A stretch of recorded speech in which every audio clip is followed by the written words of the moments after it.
पद्म पुराण में शिव और पार्वती की बेटी अशोक सुंदरी का वर्णन मिलता है। एक बार शिव और पार्वती नंदन बन गए, जहां पार्वती जी ने कल्प वृक्ष देखा। पार्वती जी ने अपने अकेलेपन को दूर करने के लिए कल्प वृक्ष से एक बेटी मांगी और एक खूबसूरत बेटी अशोक सुंदरी का जन्म हुआ। पार्वती जी ने भविष्यवाणी की कि अशोक सुंदरी का विवाह चंद्रवंश के नहुस से होगा। वह बार अशोक सुंदरी नंदन वन में थी। तब हूंद नामक राक्षस ने उन्हें देखा और विवाह का प्रस्ताव रखा।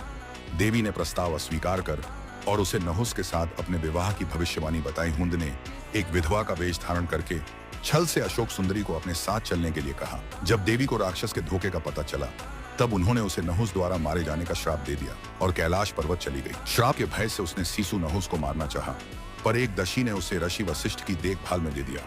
वर्षों बढ़ हूंद ने अशोक सुंदरी का अपहरण कर लिया और बताया कि उसने नहुस को मार दिया है।